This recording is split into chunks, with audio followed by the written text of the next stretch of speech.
Gente, meu filho tá extremamente carente hoje.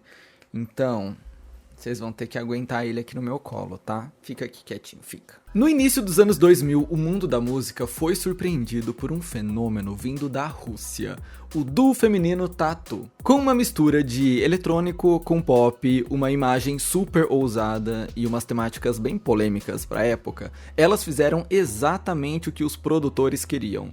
Elas viraram um sucesso global. As jovens Lena Katina e Yulia Volkova dominaram as rádios, os corações e as manchetes dos jornais e das revistas. Mas essa história de fama meteórica tá recheada de polêmicas, de arrependimentos e de tretas mal resolvidas. Hoje a gente vai viajar no tempo para entender melhor quem eram essas duas meninas que começaram num grupo infantil e foram sexualizadas numa idade em que isso nem deveria ser cogitado. E, claro, vamos falar sobre os bastidores desse retorno oficial que está acontecendo bem diante dos nossos olhos. 2025 e a dupla Tatu tá de volta aos palcos, dá pra acreditar? Pois é. Mas antes de mergulhar nisso tudo, eu vou me apresentar caso você seja novo por aqui. Oi, muito prazer, seja bem-vindo. Eu sou o Fefo Caires, esse é o Fefoverso. É o nosso mundo pop onde a gente fala sobre Hollywood, filmes, séries, tretas de famosos, bastidores, tudo que rola por trás das câmeras você confere aqui. Então já se inscreve pra não perder nada e se você puder deixar um like, eu vou ficar muito feliz. Muito, muito, muito feliz. Ainda mais se você me seguir nas redes sociais, aí é a cereja do bolo.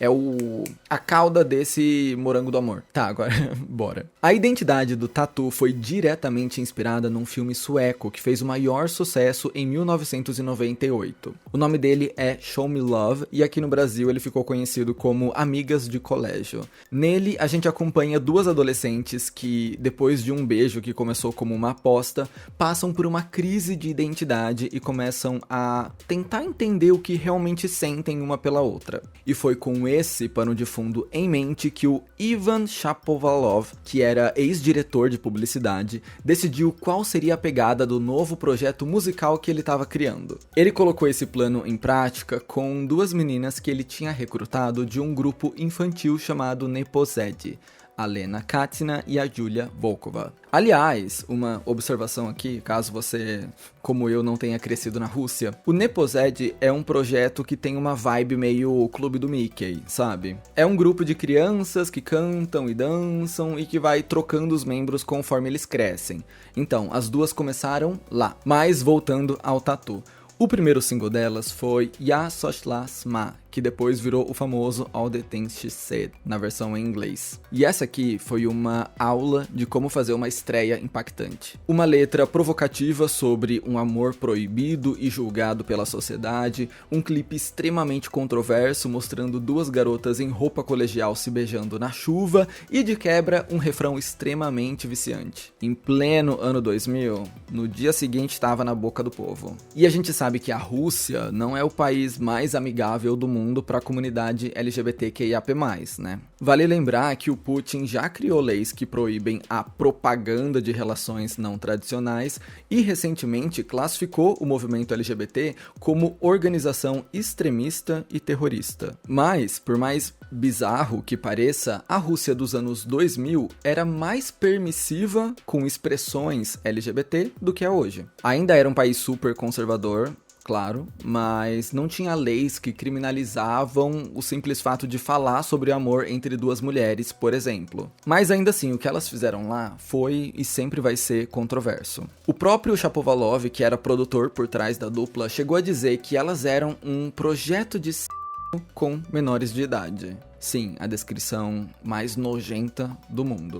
E ele disse que teve essa ideia porque achava, entre aspas, que seria divertido. Na época, ele tinha cerca de 30 anos e as meninas estavam ali na casa dos 15. Então, isso só reforça uma problemática que muita gente sempre defendeu.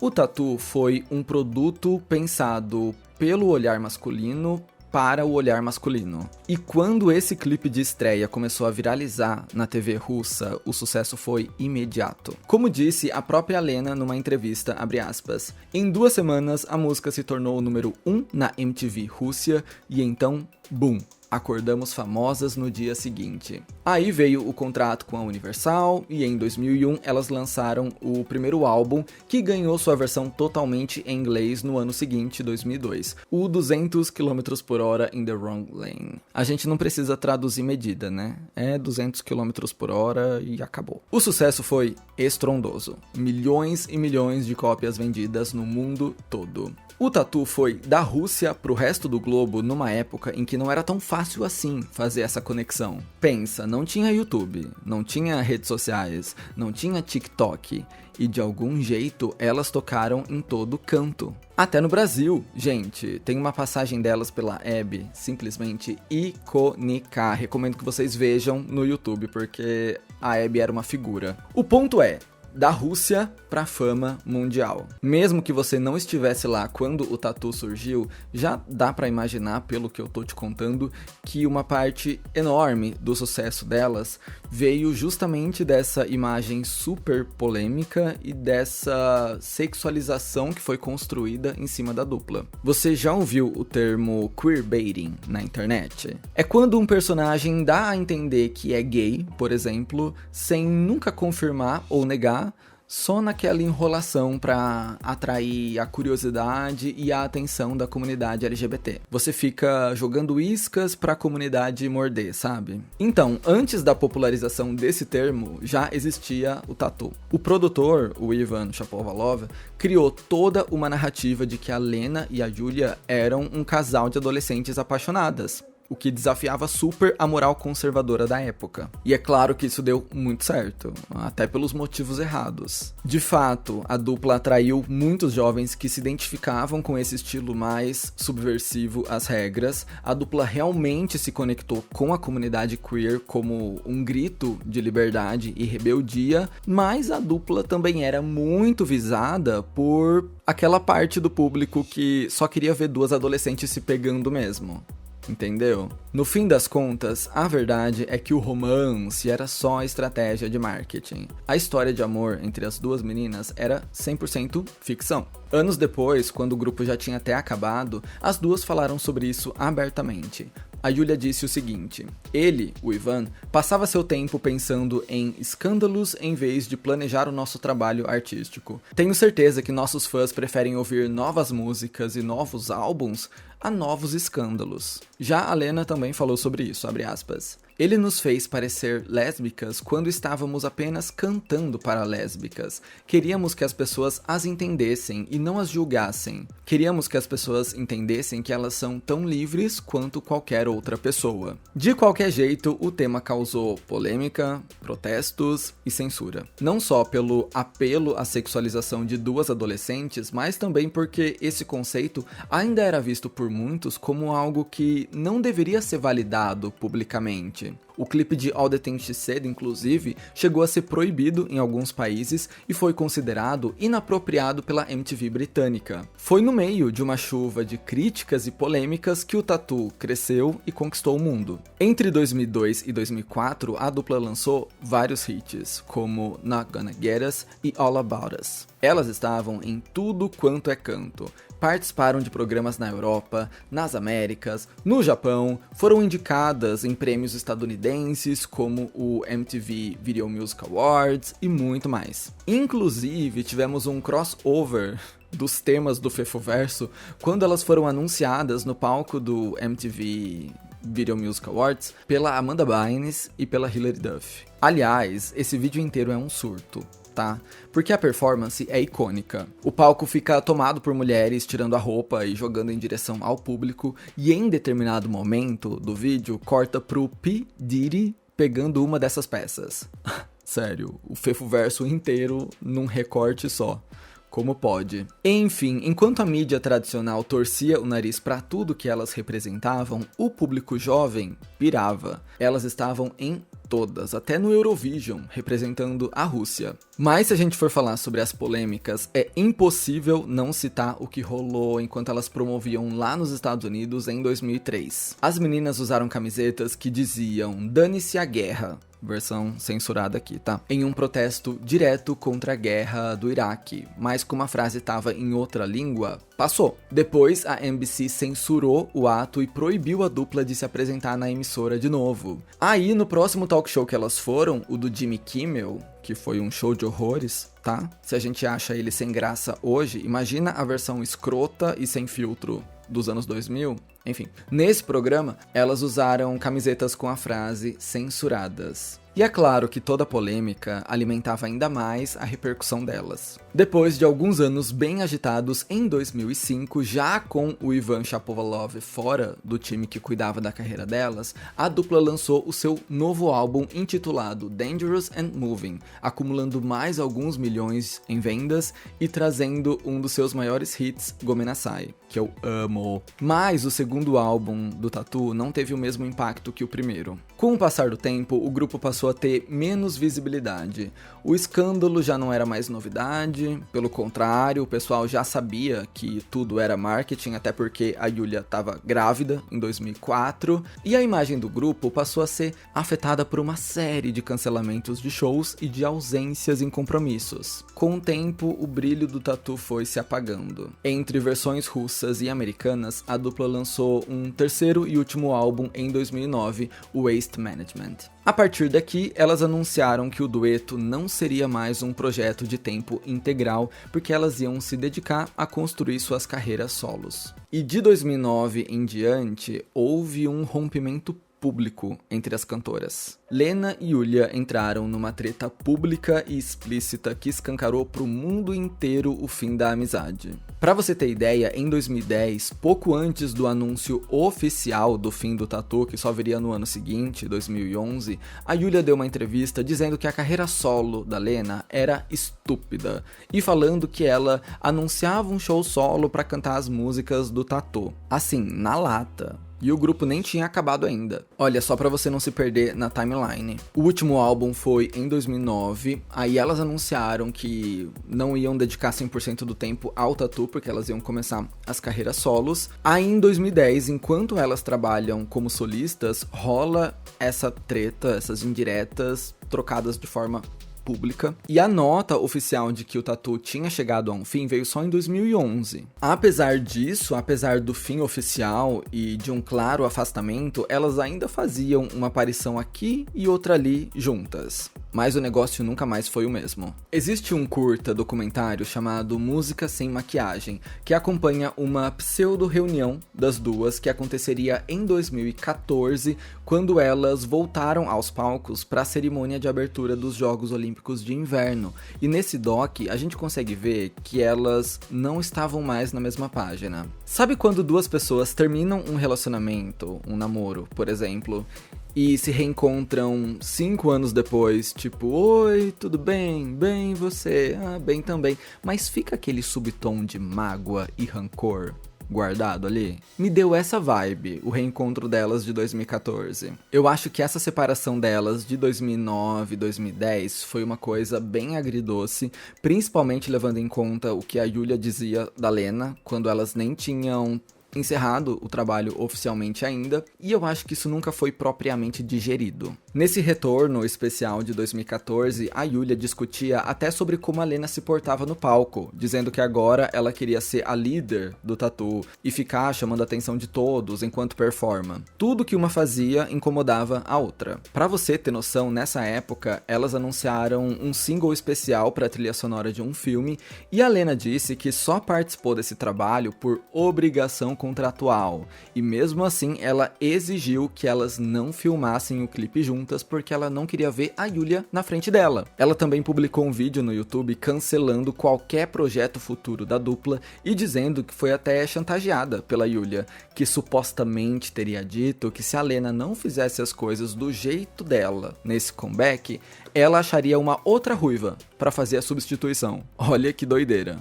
Então, esse retorno de 2014, cancela, foi caótico. E além dessas brigas pessoais, olhando pra trás agora, a gente sabe que tinha uma dinâmica conturbada de grupo mesmo dentro do Tatu. Anos e anos depois, a Lena deu uma entrevista sobre as diferenças entre ser solista e ser integrante de dupla, e ela falou: "No Tatu, eu estava sempre na sombra de Yulia. Minha única obrigação era cantar minha parte e não me sentia responsável pelo show. Ela era a parte ativa e eu a passiva. Agora sou a única responsável pelo que acontece no palco e pela energia que irradio. Acho que todos os artistas que fazem parte de um grupo querem, secretamente, ser solistas." Bom, a essa altura do campeonato, você já entendeu que essa é uma história de vai e vem. Anunciam o fim, mas continuam aparecendo juntas, brigam, mas voltam a fazer performance. E mesmo nesse tempo separadas, o mundo viu algumas polêmicas acontecerem com o nome delas. Em 2014, por exemplo, surgiu um dos maiores escândalos da dupla quando a Yulia foi em um programa de TV russo e fez declarações extremamente homofóbicas. Ela soltou frases como: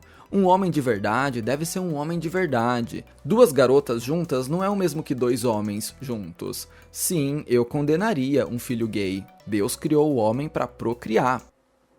Pois é. Muita gente ficou revoltada porque a Yulia fez parte de um projeto que por anos se vendeu como um símbolo de amor livre.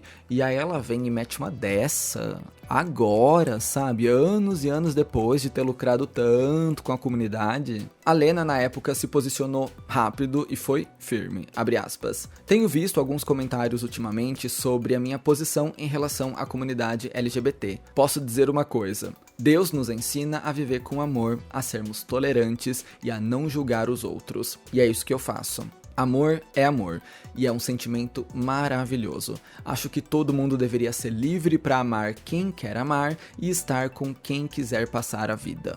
Beijos." E apesar dessa rachadura pública escancarada entre as duas, o tópico volta do Tatu nunca morreu completamente. Ao longo dos anos, a gente foi recebendo migalhas de um possível comeback. Sim, mesmo com as brigas, mesmo com as polêmicas, mesmo com tudo. Teve um show planejado que foi cancelado por causa da pandemia, depois uma performance em 2022 que reacendeu o papo sobre um retorno da dupla, depois outra em 2023. A gente sempre ficou à sombra de uma reconciliação, mas nada de fato acontecia. Até que chegamos em 2025, ano em que começamos a escutar rumores mais fortes sobre uma volta do Tatu. Principalmente depois que a Lena e a Yulia passaram a publicar algumas fotos juntas nas redes sociais. Então, pelo visto, elas reataram a amizade e estão trabalhando em alguma coisa. No meio dessa expectativa, passa a viralizar um suposto pedido de desculpas da Yulia,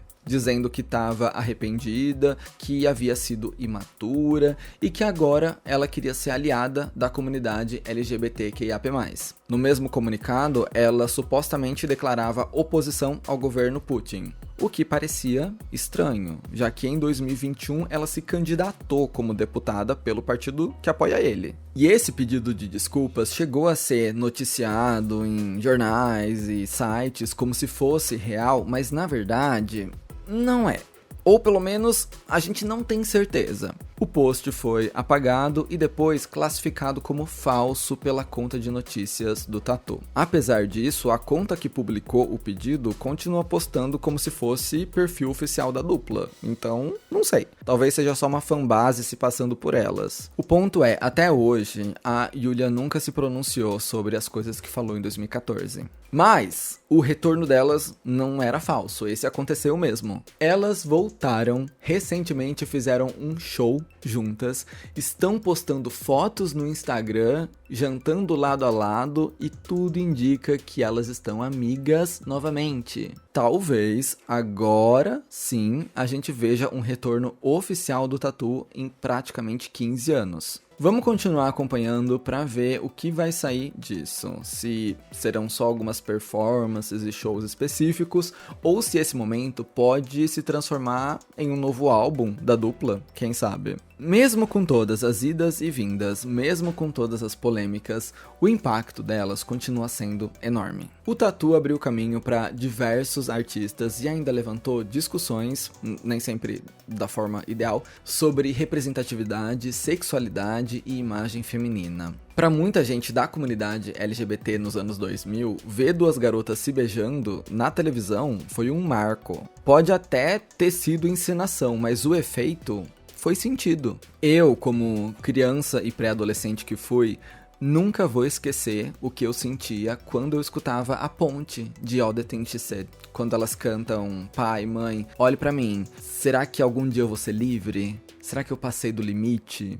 Nossa, eu acho que só quem viveu sabe como isso foi impactante. Então, resumo da ópera. O Tatu foi, sem dúvidas, um produto do seu tempo. Ousado, provocativo, feito pra chocar, mas também foi reflexo de várias contradições da sociedade, da liberdade individual, da rebeldia reprimida, de tudo. Essa é uma história sobre queerbaiting, quando isso nem era discutido ainda, sobre a exploração de uma juventude em nome do entretenimento e do dinheiro, e sobre uma representatividade que, por mais problemática que fosse, acabou marcando uma geração. Sim, a separação deixou mágoas, mas também mostrou que algumas conexões são eternas e elas não conseguem se distanciar por tanto tempo assim. O Tatu tem um legado meio ambíguo, mas sem dúvidas foi importante pra época. Agora eu quero saber de você. Você acompanhou o grupo? Você gosta das músicas?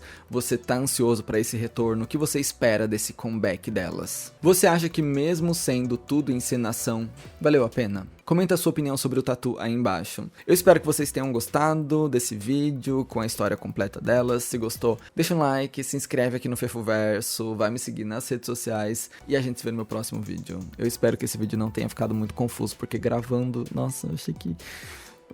tô inseguro. Aceito palavras de conforto. Beijos.